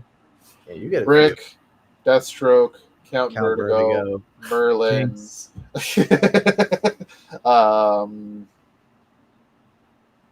Like you'd even technically throw Parallax in there for the fuck of it. I don't think that would translate perfectly. Yeah, well, there's Cupid, Shadow could be Shadow. enemy kind of, and then maybe Yeah. become an ally. Shadow could be like a mid-game boss fight. Onomatopoeia. The final boss, which Ooh. is Merlin. Imagine onomatopoeia in a video game. Oh, that's yes. so good. Jesus, that is the best idea I've heard in forever. And it doesn't have to be just fucking walks Green up, Arrow punches villains you, and either, just goes right? bang. That would be awesome. Wait, sorry, Rob, what did you say? It doesn't have to be just Green Arrow villains either, because let's face it, like the Batman Rogues Gallery in Arkham was heavily Batman villains, but there were a couple of villains here and there that were shared villains, like Deathstroke, for example. Yeah, I suppose that's fair. Realistically, let's face it, Deathstroke is a Teen Titans villain. Yeah, that was where he first appeared. But he has been connected to Batman and Green Arrow. Yeah, both. So I think even more so to Green Arrow than he has been Batman. So Deathstroke would be a shoo-in for that game. Oh, yeah. I think you could also throw in Deadshot for the hell of it, because that could be marksman versus marksman. I'm trying to think of other non-Green Arrow villains that Ollie's gone up against. Riddler, briefly. Riddler could be. I want to. I don't know if he's ever gone up against him, but I just think it could work well with Brick. Throw in Blockbuster. Maybe, yeah. I would worry that they might be a little redundant if you have Brick with Blockbuster. Yeah. Although I guess it's a little different, but yeah. How would you feel? Like, would you want it to just be a solo Arrow game? Or would you want it to share that mechanic with a game like Gotham Knights, where you could go back to the hideout and say, all right, I'm ready to be Roy Harper now? I'd rather that be DLC. Yeah, I was thinking that too, where it's like there's was it for Arkham City? They had was it the Batgirl DLC? Oh, they had Batgirl. Arkham Knight had Batgirl, Robin, Red Hood, and Nightwing. Yeah, DLC. Arkham City, I think, just had Nightwing and maybe Robin. Mm-hmm. Well, actually, here's maybe this is what I might want, and Rob, you may have a different opinion, but I would not mind like a Green Arrow game that's primarily Green Arrow, but occasional missions where you would switch and be Black Canary instead, and then additional Arrow family members would be the DLC extensions. That'd be fair. Like, again, with Arkham City, had a whole mission where you had to play as Catwoman. Exactly, yeah. Yeah. Which, honestly, one of my favorite missions, because there's that part in that there's the end of that mission gives you that option where you can either go and save Batman, or you can go through the stairs out the exit door and just leave it behind, and then you go out the exit door, and then game over. The credits start to roll, and it gets like literally halfway through the credits, 5 minutes in, and then just rewinds and goes back and nice try. I just love the whip mechanic for all the Catwoman stuff. That's my favorite part. Yeah, no, that'd be great just to have Black Canary as like a one mission playable character. And then you can have Speedy, you can have Roy, you can have Connor, Jinx again. Yeah, just as DLC characters. Yeah, that'd be great. Honestly, the game makes itself. Oh yeah, I wish it made itself because I would play that today. Well, forget the Blue Beetle game. Rocksteady, get on Green Arrow. Let's call it Green Arrow Star Asylum. I don't know. Ooh, Star Asylum. Yeah. I don't know. Fuck. I'm totally tempted to say make it based off Longbow Hunters, but either Longbow Hunters or I figure Merlin has to be the final boss. Yeah. Right. But I don't know what you'd name the game based off of that. Yeah. Well, I mean, Longbow Hunters is not a bad name if you wanted to just call your video game that. And honestly, it would make sense if they wanted to, bring more attention to the comic or something. Yeah. Although, I feel like there's probably some stuff they'd have to tweak. Maybe that's Yeah. not true. I guess I was thinking with the story, just because it's like it's very of its time, and we're not really concerned about, money laundering from cocaine sales in South America to pay for the Contras. It's a hell of a Um, drug. Yeah, it's a little past its time, but I'm sure you could find a way to update it, because the majority of it is just kind of like revenge story of Shadow against these former military guys. So I want Shadow as part of the good guys. What's up? I said I want Shadow as part of the good guys. I feel like Shadow could be kind of a antagonist / later ally. Yeah. Like Catwoman in the Arkham games. like that would Catwoman. be interesting. Yeah. Yeah. On one condition, Diggle has to be a side character. Not playable, just like an NPC that's in the game and like helps Yeah. you out from time to time. Oh, that would, yeah. I don't even think Like that would Officer automatically happen. Cash in Arkham City. Right. Yeah. You don't even get to punch him though. We're trying to think of what the story would be based around and what the title would be. Of a Green Arrow book? Yeah. Or No, Green Arrow the game, game. excuse me? Yeah. Figure you have all these villains throughout Star City. The final boss is Merlin. Oh. Okay. Not and Hold if on. we're following like the Spider-Man mechanic, where like, and I'm thinking like PS1 Spider-Man, where most of the bosses had to do with the final boss, but there was one or two bosses hidden in between that were just doing their own thing, and you come across them, right? Like Shadow could very much be tied into the whole Merlin situation. Onomatopoeia might just be doing his own thing. Rick could be tied into it. Count Vertigo could be tied into it. Deathstroke could be Kind of tied into it. maybe tied into it, Mhm. and Deadshot to a certain extent as well. Yeah. Maybe Deadshot's just on an assassination. Mm. Oh, another one who's not like specifically a Green Arrow villain, but I think definitely would fit. Cheshire. Ooh, yes. Especially if you're gonna that'd have be like good. the whole Roy Harper DLC or possible, character interaction in the game. Yeah. I think that's more than enough villains right there. Yeah, you're set. Yeah. So now we just need a title Yeah. and a game studio to make it. And a writer to write it. Can we just do all of it? Can we? Maybe. I don't know. Do We you don't have have a studio, but I guess we can game development make it ourselves. background? We could try. Josh can program. I can write, and And I'll be the moral support. yeah, we'll do the moral support. You can write the soundtrack. Well, whoever writes the soundtrack also has to write all of the dialogue for Onomatopoeia. Yeah, so that's you.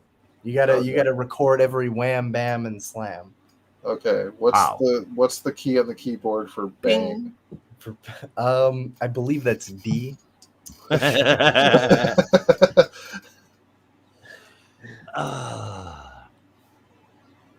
Yeah. All right. So, like, in complete contrast to what you guys want to do, I think that there would be a way to profoundly expand the story and work in all the other villains, as well as the family members, with the Longbow Hunters story. Oh yeah, I'm sure. Yeah. I mean, yeah, it's I feel like that would make a pretty cool video game too. yeah. Like, Honestly, it's funny you Arkham mentioned one. that because we were actually talking about that while you were away. Are you shitting me? Yeah, Yeah. that was also something we mentioned. Yeah. Because I mean, even like the basic concept of Arkham Asylum was based off the Grant Morrison, Dave McKean graphic novel, but it's not an exact adaptation of it. It just No. like it borrows the idea. So Yeah. yeah, you could definitely rework elements of the Longbow Hunter story into a video game. Yeah. And definitely don't call him Dick Dragon. No. Yeah, please Oh. don't. Well, no one calls him Dick. There's Dragon. another villain. There's Come another on. villain. It's I Richard am not alone in there. Like every time you read Richard Dragon, you didn't. No. Yeah, it was like, what a fucking name. No. And if he ever heard you call him that, he, despite being in a wheelchair, would kick your ass. It's like you're in a wheelchair. Is that why you're Dick Dragon? No. Game over. He lights out. I mean, it's nothing to be ashamed of. More power to you, man. Actually, now that you mentioned Richard Dragon, there's a video game idea for you. Another boss. How would a Or Richard Dragon Richard video Dragon game game. go? It would just be a straight up, like, I don't know, kung fu fighting game. I don't know exactly how that would work. Yeah, Is that a thing? I'm sure. Yeah, I've seen some Yeah. kung fu fighting games. So there's also DC versus Marvel crossover. Richard Dragon versus Shang-Chi. Yeah. Oh, damn it. I just forgot what I was going to. Because let's face it, he is the master of kung fu, not Iron Fist. Oh, ouch. Yeah, I said it. I don't agree with that at all. His book was literally called Master of Kung Fu. That's just a self-appointed title. Is it really true? I don't think it's self-appointed. Is Iron Fist really made of iron? I think that's just a self-appointed title. No, there's a difference between a Channels self-appointed title and a self-appointed adjective. Look, when he channels the chi into his fist, it might as well be iron. So Yeah, the chi of the dragon Xiaolong. yeah, Xiaolong? Xiao Is it Lao? Xiaolong? Xiao Lao? Yeah, Xiao Lao. Yeah. Lao the Undying. I keep confusing it with Mortal Kombat. Shower. You encases his fist in the chi of Shao Kahn. Yeah. Yes, your soul is mine. That's what I can't. What the hell is his name? The Shao dude Kahn. that plays, well,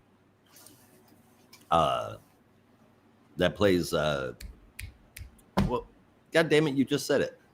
Shao Kahn? Yeah, in the movie. Oh fuck, I don't remember.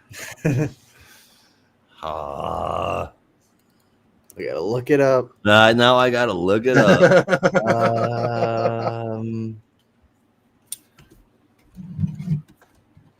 Actor. There we go. I Maybe can old picture his In the- face, but I don't remember his name. In the movie, you mean? Yeah, Kari Hiroyuki Tagawa. Okay. He's been in so much shit. Yeah, no, he's a legend.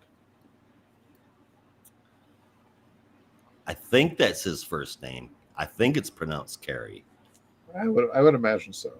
Hmm. Hiroyuki Tagawa is right. Not sure how to pronounce the first part, but yeah, his voice is all I can hear every single time I think of Oh well, him. God damn it! My Oh, brain is yeah. not I working. thought that was wrong. That wasn't Shao Kahn because Shao No, Kahn's the guy Shang with the Tsung. skull. Shang Tsung. Oh, yeah. Shao. Okay, Shao that's Kahn why is the my guy with the brain skull was mask. fucking it up. Because the voice of Shao Kahn is Frank Welker. Yeah. Yeah. I'm sitting here thinking of Shang Tsung the whole time.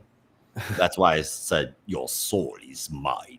That's I can't. That it is so much better than the video game.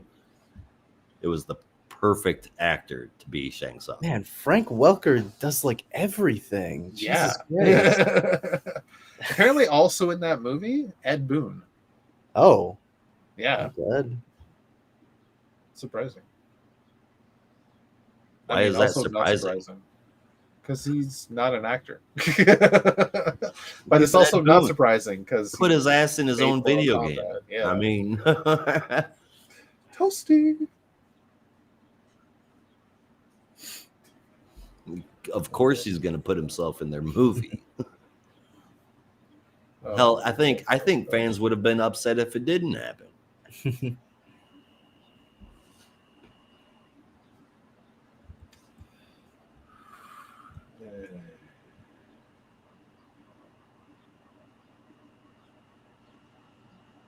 well, I'm going to need you to track down where that warehouse is, Rob, and just send me my dude early.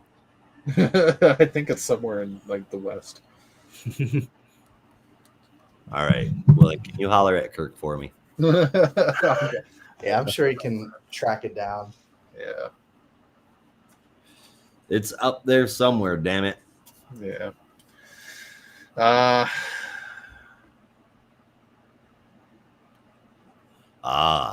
Shit, I had something else in my mind when you were talking about Mortal Kombat. Now I don't remember what it was. Mortal Kombat.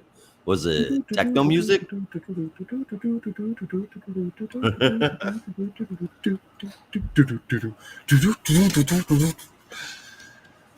There's somebody that's not played that game very much. Wait, which game? Mortal Kombat. What's Mortal Kombat? I don't know what you're talking about. I fucking love that soundtrack. Test your might. Fatality.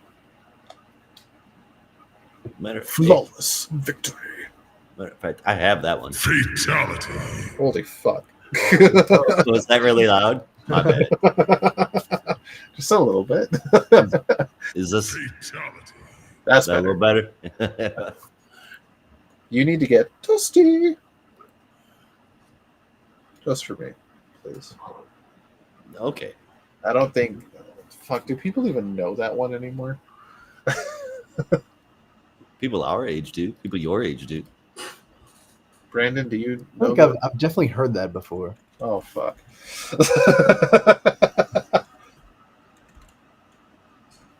It's an old Mortal Kombat thing. I want to say it was a picture of Ed Boon. It was a picture of Ed Boon, and he would come up and he would just go, Toasty! Oh my At the bottom of the screen. That's funny. It was like when you did a certain thing. I don't remember what it was, Mm. but that would happen. It was like an Easter egg in the game. So fucking weird. What the hell was that? The fucking history of Mortal Kombat is such a damn story, too. I feel like I know nothing about the production of it. Oh, man, it was wild. Because it was... Obviously, it's a fighting game in the same vein as Street Fighter and King of Fighters, whatever, and so on. Mm. But no one was willing to take on the idea of gore in a video game and blood. And, like, they had to go through like special permission through governments and whatnot to even be allowed to use so much blood. And they're like, well, shit, if we're gonna do this, let's just go the whole 9 yards. Yeah. And have fatalities and whatnot. Like they went hyper violence. And after the game came out, of course, there were protests, there were petitions, there were all sorts of fighting against it. Like, I don't want my child to play this game. And I think Mortal Kombat was like a precursor, like one of the number one reasons why the ESRB rating system existed. Oh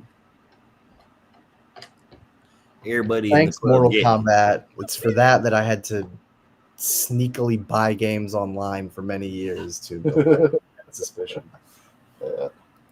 Here we go. Oh, that was fast. Oh, yeah. I've definitely heard that before. I guess I didn't realize where it was from. Yeah. Dusty.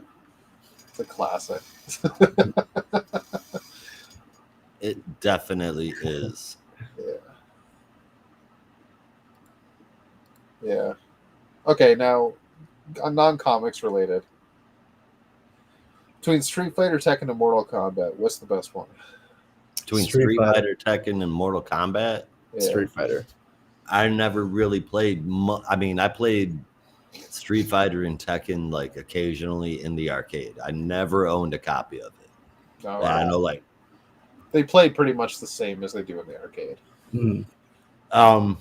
I had like Okay, that was wrong. I owned Street Fighter Alpha. Does that sound right? Street Fighter There's a Alpha. Street Fighter I'm like, Alpha. Or Street Fighter GX or some shit like that. It was Huh. really old. There, Uh, no, Street Fighter Alpha goes. Okay.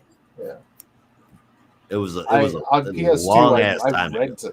I've rented a fucking copy of Street Fighter EX Alpha 2 on PlayStation 2. Okay, well, I know that this shit was very blocky and it was like super old. Yeah. And Alpha, played, I think, was like PlayStation, if not Super Nintendo I want to say I played like, yeah, Super Nintendo sounds about right. I want to say I played Tekken 4, Okay. but that was a long ass time ago too. I played like, And I never understood any of that story. yeah. I'm trying to remember which one. It was like very Tekken loose. 6 or Tekken 7. We had it on I want to say Xbox, or I gotta find which one it was. And I was like, this is fine. It's average fighting game. Sure, we're gonna piss off all the Tekken fans. I know you piss off Isaiah. I'm pretty sure it's like a die-hard Tekken fan. There's only three things you need to know about the story of Tekken. One, Tekken the 6. whole thing is based on a tournament to crown the best fighter in the world. Two, each character is basically in it for themselves, and they have their own individual story, which you can see their progression throughout each game if they are recurring characters, such as King, for example, and Jack, who later becomes Metal Jack, and so on and so on. And ultimately, Jin and Heihachi are related. There's a hell of an echo coming through. And there's an old guy that turns into a demon. That's Heihachi. Okay. Yeah, he is like the purveyor of the entire tournaments. And Jin, who was his rebel son, I think, also turns into a demon, Devil Jin. I'll tell you, the only other like fantasy fighting game that I had that was like that, or Street Fighter and Tekken, I just didn't play enough to fall in love with, like most people my age and under. But I got stuck on Killer Instinct for a while. And of course, that was like, oh my god, they upped the ante from Mortal Kombat, and it lasted, about as long as the N64 did. But I did enjoy that one for a while. But Mortal Kombat, man, if I got to answer your question, Mortal Kombat's where it's at. They've had some real misses, but they've had some real hits too. Oh god, yeah. Yeah, Mortal Kombat is my favorite as well. Yeah, it's Street Fighter for me. It has the best cast, and I don't know. For some reason, No, The that cast movie- is good. I don't know what the best cast. Like, No, I look, would say the best cast. Ryu versus will- Scorpion, and it's so fucking. You can't beat Ryu, man. Yeah, you or- can. Get over here. No. Oh my god. Fatality. Wish. Since Ryu I is, was a Ryu little is kid, so good. He's literally crossed over into fucking Nintendo. I'd like to see anyone in Mortal Kombat do that. Oh wait, they can't because it's too violent. and it's owned by Warner Brothers. And also, I'm sorry. Hang on. Minecraft Steve is in Smash Bros. 2. If we're talking about violence, there's a that's character not in that real game violence. that's literally just walking dynamite. Okay. Kaboom! That's block violence. It doesn't count. Although I guess Bayonetta was in Smash Bros. Those games are pretty fucking violent. That's an M-rated game. She And literally also- gets naked. Yeah, and also Solid Snake. I don't know if you played the Metal Gear games. Those Oh, yeah. Yeah, those He's are pretty a vicious. fucking assassin. Yeah. You know what? I haven't played Street Fighter enough to have that even register in my fighting games. But I will tell you that even with that limited amount of gameplay, I still to this day will say Tiger Uppercut. Yeah. I'm sure it's a little nostalgia for me because my cousin had Street Fighter 2. And like I loved playing that game. And who was the green guy? Was that his name? Baraka? He spun real No. fast. Blanca. Blanca. Baraka's from Mortal Kombat. He's like the lizard-looking Oh. guy with the spikes in his arms. Yeah. Yeah. Okay. Yeah. Close enough. Close enough. I tell you, I'm gonna we ask need this to get question together on the and have another Discord, gaming night. and I already know what Isaac is gonna say based off what you said. Based off what I said? Yeah. I'm waiting for someone to say Soul Calibur as their third option. Actually, it is It's Soul actually Calibur Soul 2, Calibur. since you could play as Link, Haihaki, or I feel Darth like Vader. is that the only reason people play Soul Calibur is to play as like the other characters? Well, I Not mean, the- they didn't exist in Soul Calibur 1. It was still a fun as fuck game. yeah. I think at that time when Soul Calibur came out, anime fighting games were just huge. And they got bigger. Right on. There we go. Pose to the question.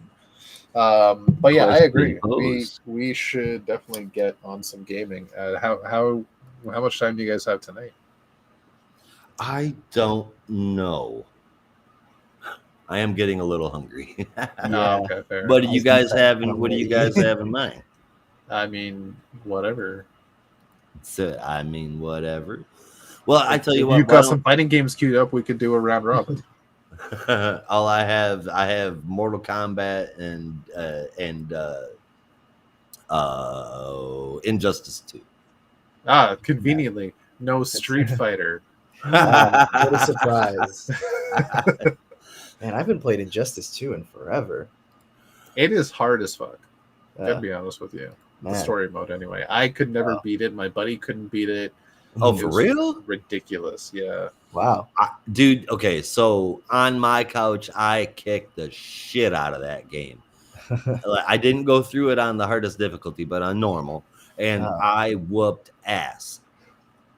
Could not be beaten. The Respect. moment I got on fucking line, it was over with. Done. I'm like, I don't even want to fucking do this anymore. Yeah. No, some people are pretty hardcore. Yeah. Like, these people don't even play video games. Like, they're sitting there with their blindfolds on, just muscle memory, hitting the buttons. And it's like, son of a bitch. Yeah. Get comboed, bitch. That's about what it was. Yeah. How much is Street Fighter? Holy shit! Street Fighter 6 is $60. Oh my god. Yeah. Go for Did Street that, like- Fighter 4. Oh, it just came out last year. Yeah. Street Fighter 4 is probably like 10. Yeah.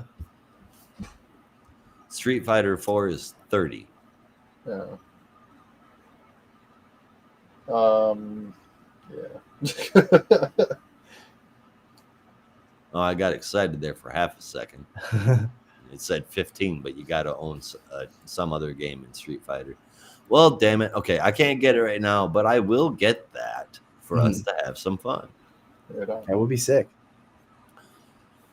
All right. Well, I guess with that, if we're all good with it, we can go ahead and wrap up our little bullshit session to celebrate our 200th episode. And then if any of us are available after I scarf down some pizza, we could do some gaming. Hell yeah. Sounds good. All right, guys. I Yeah. will see you in just a little bit. Thank you, everybody out there that was paying attention, was watching, was here for us.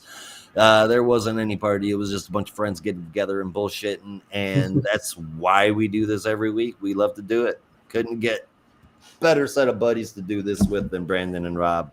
Well, thank you guys. Thank you, everybody out there listening.